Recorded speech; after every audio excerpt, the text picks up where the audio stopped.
को बताता है कि जैसा कि आपने थंबनेल पे देखा होगा गाइस कि तारापुर विधानसभा क्षेत्र में उपचुनाव होने जा रहा है। जैसा गाइस हम सभी के लिए काफ़ी खुशी की बात है कि गाइस कि हमारे गांव में एक छोटे से गांव में गाइस बड़े बड़े नेता लोग आके यहाँ भाषण दिए। गाइस मैं नेहा शर्मा जो एक्टर है गाइस, जो फिल्मी दुनिया के एक्टर है गाइस, उसको पहचानते होंगे नेहा शर्मा को। फाइनली नेहा शर्मा के पिता जो गाइस वो भी अजीत शर्मा, वो भी हमारे गाँव में आके भाषण दिए। गाइस मैं उसका वीडियो क्लिप दिखाने वाला गाइस। जैसे नेता का नाम ले लेता हूँ, जैसे आप सबको पता होगा कन्हैया कुमार, जैसे आप सबको पता होगा जेएनयू का जो लीडर रह चुका है गाइस, कन्हैया कुमार के बारे में सभी को पता होगा। कन्हैया कुमार का आपने लोगों ने देखा होगा टीवी गाइस, लेकिन फाइनली मेरे गांव में एक छोटे से गांव में आके कन्हैया कुमार भाषण दिए। जैसे कि आप सबको पता होगा तेजस्वी यादव को आप सभी लोग जानते होगा, जो वो भी मेरे गांव में आके भाषण दिया गाइस। स्पेशल गाइस आप सभी को पता होगा, आप सभी को मैं सारा का वीडियो क्लिप दिखाने वाला होगा। इस वीडियो को एंड तक बनाना गाइस, लाए तो प्लीज चैनल को जरूर सब्सक्राइब करना ताकि आने वाली सभी नॉलेज वीडियो इस चैनल पर मिलती है। फाइनली इस चैनल पर गाइस ब्लॉग टाइप का वीडियो पूरा एंड तक गाइस डेली में गाइस मैं इस चैनल पर हमेशा गाइस आप सभी के लिए टेक्नोलॉजी से वीडियो अपलोड करता है। लेकिन गाइस मेरे गांव में बड़े बड़े मतलब नेता लोग आए, तो इसलिए मैं इस चैनल पे वीडियो अपलोड कर रहा हूँ गाइस। इसीलिए गाइस इस चैनल पर हमेशा आप सभी को टेक्नोलॉजी के हिसाब से वीडियो मिलेगी गाइस। फाइनली मैं इस सभी को जैसे कि आज बता दिया हूँ गाइस। फाइनली मेरे एक छोटे से गाँव में गाइस बड़े बड़े जैसे आप सबको पता कन्हैया कुमार, अजीत शर्मा, तेजस्वी यादव जैसे सब बड़े बड़े नेता लोग हमारे गाँव में एक छोटे से गाँव में आके भाषण दिए और लोगों का अच्छा खासा दिए। तो मैं सारा का वीडियो क्लिप दिखाने लगा क्या क्या भाषण दिए। वीडियो के अंत तक बनाना, प्लीज चैनल को जरूर सब्सक्राइब करना ताकि आने वाली सभी नॉलेज वीडियो आपको सबसे पहले मिलती रहेगा गाइस। तो चलते गाइस आप सभी को वीडियो क्लिप दिखाने वाला है।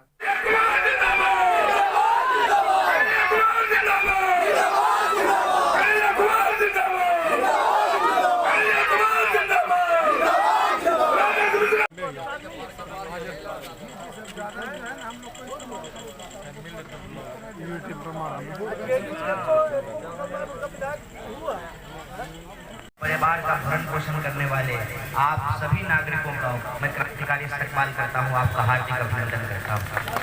दोस्तों, चुनाव का समय है, तरह तरह की बातें होती हैं, लेकिन हम इधर उधर की बकवास नहीं करेंगे। आपसे कुछ सीधी बात करना चाहते हैं। सबसे पहली बात तो ये 1660 वोट, किशनपुर 1660 वोट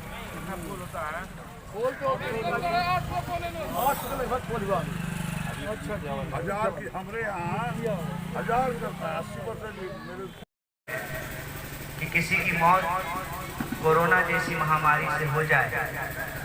आपके इलाके के भी जो जनप्रतिनिधि थे उनकी मौत हो गई, उसकी देश का नाम बेचते हैं दोस्तों के नाम। ये जो बात है उसको हमको समझना पड़ेगा। अब देखिए चुनाव हो रहा है, चुनाव जब हो रहा है तो जनता चुनेगी ना, तो जनता का जो मुद्दा है वो चाहिए ना। क्या हो रहा है साहब, कुशवाहा वोट कितना है, यादव जी का वोट कितना है, मुसलमान वोट कितना है, भूमिहार वोट कितना है, ब्राह्मण वोट कितना है, यही गिनती हो रहा है। होना क्या चाहिए था कि बताइए बिशनपुर का सड़क क्यों नहीं बना है, जिनको पंडित टोला जाने वाला जो रास्ता है उसमें ठेवना भर का गड्ढा है, कितने स्कूल बने हैं, स्कूल में कितने टीचर आए हैं, कितने नौजवानों को रोजगार मिला है, कितनी नई फैक्ट्रियां खुली हैं, कितना नया उद्योग धंधा आया है, मुद्दा चाहिए। लेकिन इन लोगों ने, इन बेईमानों ने इंसानों को आपस में बांट करके राजनीति की एक ऐसी पटकथा लिखी है, ऐसा सिलेबस लिखा है कि लोग गायब हो गए। क्या है लोगों का मुद्दा? लोगों का मुद्दा है रोजी रोटी, कपड़ा, शिक्षा, स्वास्थ्य, सड़क, बिजली, पानी और एक एक इंसान का आत्मसम्मान। अरे आपके शरीर में भी 206 हड्डी है, मेरे शरीर में भी 206 हड्डी है। आपका नाम अंसारी है तो आपके शरीर में भी 206 हड्डी है, आपको भी 2 ही कान है, और मेरा नाम कन्हैया कुमार है तो हम भी मुंह से ही खाते हैं और हमको भी 2 ही कान है। ये बंटवारा किया गया है, ये बंटवारा इसलिए किया गया है कि लोगों के आम मुद्दों को गुमराह किया। इसीलिए मैं आपसे जब आया हूँ बात करने के लिए तो मैं इधर उधर बात नहीं कर रहा हूँ। मैं आपसे ये जानना चाहता हूँ कि आप और हमारा दर्द एक है कि नहीं है। आप मुझे बताइए। काम करने के लिए हम बिहार के लोगों को बाहर जाना पड़ता है, शिक्षा के लिए हमको बाहर जाना पड़ता है, रोजगार के लिए बाहर जाना पड़ता है, यहाँ तक कि घूमने फिरने के लिए हम लोग बाहर जाते हैं। हमारे गांव में, हमारे धान के खेत में कोई घूमने के लिए नहीं जाता है। इसके लिए कौन जिम्मेवार है? अगर आप समझते हैं कि दशकों से इस देश की गद्दी पे बैठे हुए लोगों ने सांप्रदायिक और दंगाई लोगों से हाथ मिला इस देश और समाज है तो जनता की कुछ लोग कह रहे हैं कांग्रेस पार्टी को वोट देंगे तो वोट बढ़ जाएगा। एक बात से सरकार बन रही है बिहार में, वैसे भी सांप्रदायिक शक्तियों को हटाने के लिए जो एकता होनी चाहिए वो कांग्रेस पार्टी के बिना मुकम्मल नहीं हो सकता है। कांग्रेस के जोड़न का बिहार में कोई दही जम सकता है क्या? तो 2 ही सीट पे चुनाव हो रहा है। सोच के बताइए, अगर आप लीग मैच में प्रयोग नहीं कीजिएगा तो फाइनल मैच में प्रयोग कर पाइएगा? सीधी सीधी बात है। आप समझिए कि 2 सीट पे चुनाव हो रहा है, इसमें अगर आप कांग्रेस का हाथ मजबूत करेंगे तो आप उस परंपरा को मजबूत करेंगे जिस परंपरा से श्री कृष्ण सिंह भी आते हैं, बाबू जगजीवन राम भी आते हैं और मौलाना मजलूम हक भी आते हैं। आप उस परंपरा को मजबूत कीजिएगा। आप बताइए, मैं बिहार का इतिहास पूछना चाहता हूँ, है कोई पार्टी जो सब जात और सब धर्म के लोगों को मुख्यमंत्री बनाया हो? हम गर्व से कह सकते हैं कि कांग्रेस पार्टी एक ऐसी पार्टी है जो सभी जाति और धर्म के लोगों को एक साथ लेकर के चलती है, क्योंकि ये पार्टी महात्मा गांधी की पार्टी है जिनके साथ मौलाना अबुल कलाम आजाद मिलकर के काम करते थे।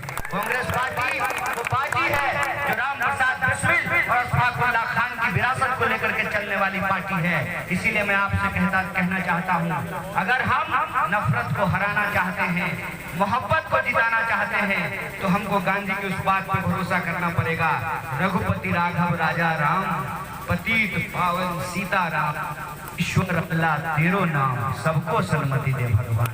इस पे हमें भरोसा करना पड़ेगा। और ये जो लोग दंगा की राजनीति करते हैं, समाज को बांटने की राजनीति करते हैं, इनका एकमात्र साजिश है कि इस देश के आम आवाम के सवालों को गुमराह कर दिया जाए, उनके मुद्दों को गुमराह कर दिया जाए, लोग आपस में लड़ते रहें और ये अपने दोस्तों की राष्ट्रीय संपत्ति बेचते रहें। ये इनकी साजिश है। अगर इस साजिश को आप नाकाम करना चाहते हैं तो जो देश की सबसे बड़ी विपक्षी पार्टी है, मैं ये बात आपसे कहना चाहता हूँ, आज की पार्टी के नेता सड़कों पे आपको लड़ते हुए दिखाई दे रहे हैं। हमारी समझ बिल्कुल साफ है। हो सकता है कि हमारा तजुर्बा, बहुत सारे बुजुर्ग यहाँ खड़े हैं, उनसे कम है, लेकिन मैं अपने जोश और आपके अनुभव, आपके तजुर्बे के आधार पर एक बात कहना चाहता हूँ कि जो पार्टी इस देश को आज़ादी दिलाई है, वही पार्टी इस देश की आज़ादी को बचा भी सकती है। इसीलिए ये मौका है, हम किसी के दुविधा में ना रहें। क्योंकि एक बात हमको बताइए, वोट दे देंगे राजेश मिश्रा को तो बंटी जी कैसे जीत जाएंगे? जब हम वोट बांटेंगे नहीं तो वोट बट कैसे जाएगा? तो मैं इस इलाके के सभी नागरिकों से अपील करना चाहता हूँ कि ये सेमीफाइनल है, फाइनल नहीं है। कम से कम इसमें तो आप प्रयोग धर्मिता को स्वीकार कर सकते हैं और आपके पास विकल्प आया है सामने। इस नए विकल्प को आप स्वीकार करना चाहिए, क्योंकि ये विकल्प नया नहीं है, असल में ये विकल्प सबसे पुराना है, देश की सबसे पुरानी पार्टी है। इसीलिए मैं कहता हूँ कि जब शरीर में कोई बीमारी होती है तो ऑपरेशन होता है, और ऑपरेशन जब होता है ना तो पुरनका चावल का खिचड़ी खिलाया जाता है। आज इस देश के अंदर जो सामाजिक बुराई है उसका भी ऑपरेशन करना पड़ेगा, और जो सबसे पुरनका चावल है उसी का पंथ खाना पड़ेगा।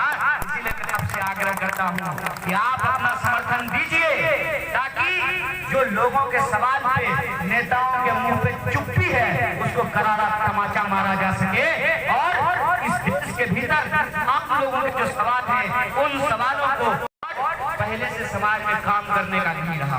आप बताइए, राजेश जी पहले से इधर आते हैं नहीं आते हैं? कुछ काम करते हैं?